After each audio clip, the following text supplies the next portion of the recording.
தேவ பிள்ளைகளை, உங்கள் ஒவ்வொருவருக்கும் என் நண்பர் இயேசு கிறிஸ்துவின் நாமத்தில் நான் வாழ்த்துக்களை தெரிவித்துக் கொள்கிறேன். புலம்பலின் புத்தகம் 3வது அதிகாரம் 21வது வாக்கியமும் 22வது வாக்கியமும் இப்படி சொல்லுகிறது: இதை என் மனதிலே வைத்து நம்பிக்கை கொண்டிருப்பேன். நாம் நிர்மூலமாகாமல் இருக்கிறது.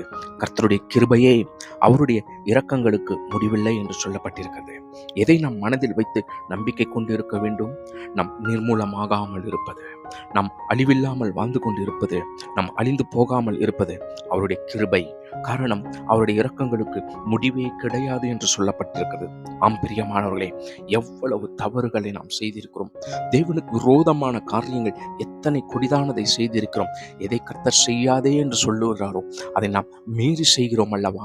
அப்படி செய்த போதிலும் கர்த்தருடைய கிருபையின் நிமித்தமாக தான் நாம் நிர்மூலமாகாமல் இருக்கிறோம். கொடிதான பாதையிலே கடந்து செல்கிறோம். ஆனால் அந்த கொடியவை நம்மை அழித்ததில்லை. தீமையான பாதையிலே கடந்து செல்கிறோம். ஆனால் அந்த தீமை நம்மை அழிக்கவில்லை.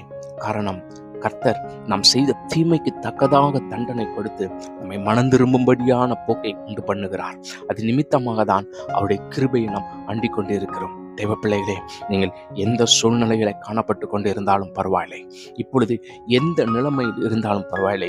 ஐயோ, நான் இந்த கொடிதான பாவத்தை செய்துவிட்டேனே, இந்த தவறான பழக்க வழக்கத்தை வைத்திருக்கிறேனே, யாருக்கும் தெரியாத ஒரு தவறான ரிலேஷன்ஷிப் இன்னும் இருக்கிறது, சபையை வஞ்சிக்கிறேன், சபையை ஏமாற்றுகிறேன், ஊழியர்களை ஏமாற்றி கொண்டிருக்கிறேன், போதகரை ஏமாற்றி கொண்டிருக்கிறேன், என் பெற்றோர்களை, குடும்பத்தாரை, என் கணவனை, என் மனைவியை, என் பிள்ளைகளை எல்லாரையும் ஏமாற்றி வஞ்சித்து கொண்டிருக்கிறேன்.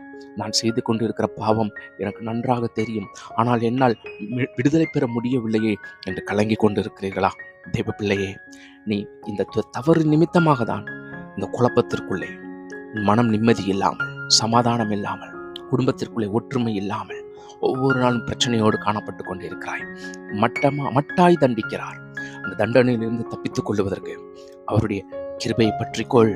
காரணம், எல்லா ஜனங்களும் உன்னை மட்டமாய் பார்ப்பார்கள். இவனா, இவர்கள் இப்படிப்பட்ட கேடுகட்டவர்கள், கேரக்டர் உடையவர்கள் என்று சொல்லுவார்கள். ஆனால் கர்த்தர் உன் கேரக்டரை பார்க்கவில்லை. உன் கேரக்டரை சேஞ்ச் பண்ண விரும்புகிறார். நீ எந்த சூழ்நிலை இருந்தாலும் அப்படியே போய் தேவனிடத்திலே சரண்டர் ஆகு. கர்த்தர் உனக்கு உதவி செய்ய வல்லவராயிருக்கிறார். அவருடைய கிருபை என்றும் உனக்கு இருக்கிறது.